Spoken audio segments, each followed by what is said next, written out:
Yo, halo guys, selamat datang di Cerita Singkat. Di video kali ini kita akan bahas episode terakhir dari The Terminal List Dark Wolf. Untuk menonton episode sebelumnya, link ada di kolom deskripsi guys. Sebelum kita mulai, silahkan subscribe dulu channel ini ya guys. Kalau sudah, kita langsung masuk ke alur ceritanya. Episode dibuka 2 bulan setelah penyergapan petinggi Iran di lapangan terbang Genewa. Cerita utama dimulai dengan Rafe Hastings yang memberikan kesaksian di depan Inspektur Jenderal CIA. Meskipun dia menceritakan semua kebenaran tentang konspirasi Haverford, para petinggi tetap skeptis. Tanpa bukti fisik, karena Ben menghilang bersama Barings nuklir, cerita Rafe hanyalah kata-kata. Haverford dengan liciknya memutarbalikkan fakta, membuat Ben terlihat seperti pengkhianat yang kabur dengan teknologi nuklir. Pada akhirnya, kasus ditutup dan Ben Edwards resmi menjadi buronan. Di adegan selanjutnya, kita melihat James Reese di dalam baraknya di Irak, sedang membereskan barang-barangnya. Dia membuka dan membaca surat yang ditinggalkan Ben di episode sebelumnya. Narasi surat inilah yang menjadi inti dari keseluruhan episode.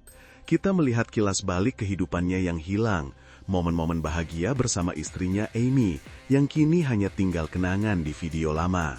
Dalam suratnya, Ben merenungkan tentang perang dan dampaknya.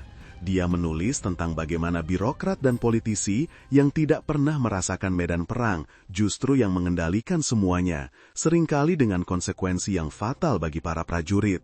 Mereka kehilangan perang dan dipromosikan, tulisnya. Kita kehilangan senapan dan dihukum. Ini adalah ungkapan rasa frustrasinya terhadap sistem yang telah mengkhianatinya berkali-kali. Surat Ben berlanjut, diiringi adegan Ben yang kini berada di sebuah kabin terpencil, dia yang sedang bersiap untuk pertempuran terakhirnya. Dia mempersiapkan banyak jebakan di sekitar kabinnya, mempersiapkan senjatanya dan peralatannya. Ini bukan lagi tentang misi, ini adalah sebuah peperangan. Dia menulis tentang persaudaraan di tim SEAL, ikatan yang ditempa oleh darah, bukan oleh kebijakan atau pangkat. Dia merasa bersalah karena telah meninggalkan jalan itu. Surat ini adalah pengakuannya, sebuah penjelasan kepada satu-satunya orang yang dia rasa akan mengerti, James Reese. Di tengah-tengah itu, kita melihat Ben sedang menonton rekaman video saat dia masih bersama istrinya Amy. Momen-momen kebersamaan dan kebahagiaan yang kontras dengan kesendiriannya saat ini. Kemudian, telepon berdering.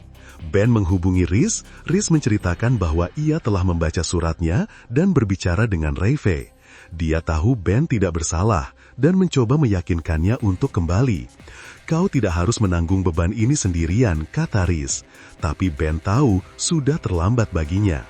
Dalam percakapan terakhir mereka yang penuh emosi, Ben memberitahu Reese untuk mencari Mo Faruk jika dia ingin tahu cerita lengkapnya. Dia mengucapkan terima kasih kepada Reese karena selalu percaya padanya. Ini adalah ucapan selamat tinggal dari seorang saudara kepada saudaranya.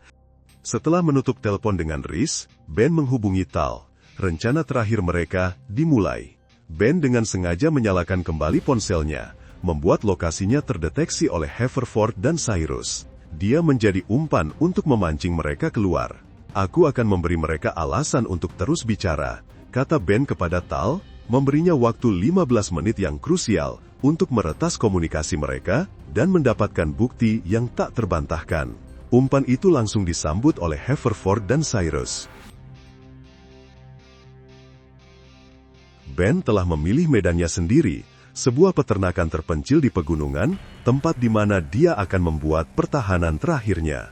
Dia memasang jebakan, mempersiapkan posisi menembak, dan menunggu musuh datang. Tidak lama kemudian, konvoi kendaraan tiba. Pasukan Quds Iran, yang dikirim oleh Cyrus atas perintah Haverford, menyerbu peternakan. Pertempuran sengit pun dimulai. Ben, sendirian melawan puluhan tentara elit, bertarung seperti serigala yang terpojok. Dia menggunakan semua keahlian dan kepandaiannya, mengubah peternakan itu menjadi zona pembantaian.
Di tengah pertempuran yang tampaknya mustahil untuk dimenangkan, saat Ben sudah terluka parah dan hampir kehabisan darah, keajaiban terjadi.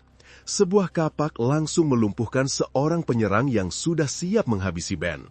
Tembakan mulai menghujani pasukan Iran dari atas bukit, menghabisi mereka satu persatu.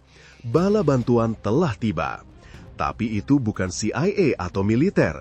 Itu adalah James Reese dan separuh dari peleton Alpha. Ternyata, Mo Faruk yang khawatir dengan kondisi Ben telah melanggar perintah dan menghubungi Reese untuk meminta bantuan. Persaudaraan tim SEAL sekali lagi membuktikan lebih kuat dari perintah apapun. Reese dan timnya turun gunung, membersihkan sisa-sisa pasukan musuh dan menyelamatkan Ben.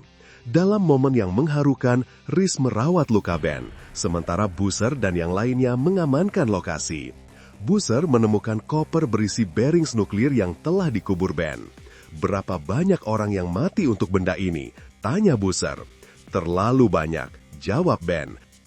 Kita kemudian dibawa sebentar melihat seorang tentara wanita Israel di sebuah kafe di Tel Aviv.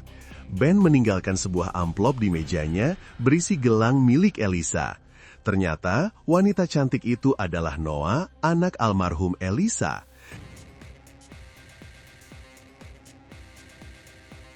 Cerita beralih ke sisa-sisa tim Dark Wolf. Kita melihat Mo, Landry, dan Tal yang sekarang bersatu. Mereka tidak merekap tentang apa yang sudah Tal temukan dan merencanakan langkah selanjutnya. Adegan beralih ke sebuah momen pembalasan yang brutal dan efisien. Pertama, Landry. Dia menyamar sebagai seorang terapis pijat dan menyusup ke spa mewah tempat Artem Golubev, pemodal Iran dari episode 2, sedang bersantai. Dengan cepat dan senyap, Landry menghabisi Artem, memotong salah satu sumber dana utama dari konspirasi ini. Kedua, Mo Faruk. Dia melacak Cyrus Rahimi, sang shepherd, ke pertandingan sepak bola anaknya. Ketika Cyrus menjauh untuk menerima telepon jebakan, Mo menyergapnya di tempat parkir dengan bom seperti yang ia lakukan kepada Elisa. Sekarang, hanya tersisa satu target, Jet Haverford. Ben menunggu Haverford di dalam rumahnya. Konfrontasi terakhir mereka bukanlah baku tembak, melainkan perang kata-kata. Haverford dengan segelas whisky di tangan tampak tidak terkejut melihat Ben. Dia akhirnya mengungkapkan alasan gilanya. Dia trauma dengan kegagalan Amerika di Vietnam dan Beirut, terutama pemboman barak marinir tahun 1983. Dia percaya satu-satunya cara untuk menghentikan Iran adalah dengan memprovokasi perang nuklir antara Iran dan Israel. Rencananya adalah memberikan Iran bom agar Israel punya alasan untuk menghancurkan mereka selamanya. Dia bahkan mencoba memanipulasi Ben, mengatakan, "Kau dan aku sama."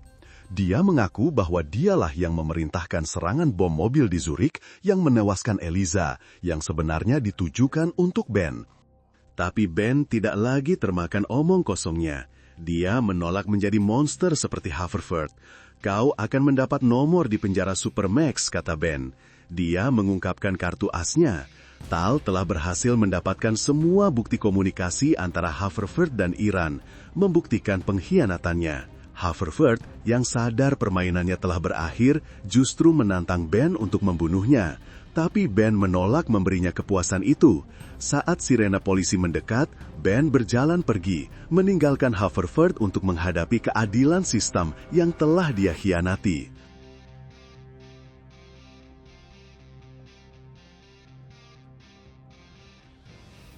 Ben Edwards kemudian dengan motornya tiba di gerbang markas besar CIA di Langley, minta bertemu Direktur CIA untuk memastikan kebenaran terungkap. Dengan bukti di tangan dan nama baiknya yang akan segera pulih, Ben dihadapkan pada sebuah pilihan.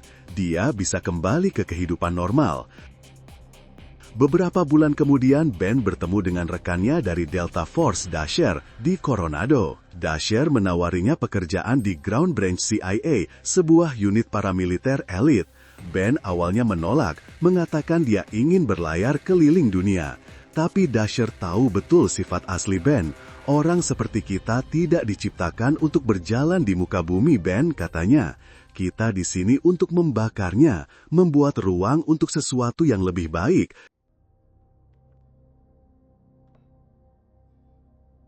Episode ditutup dengan adegan Ben yang sedang menjalani tes poligraf untuk masuk ke Ground Branch CIA.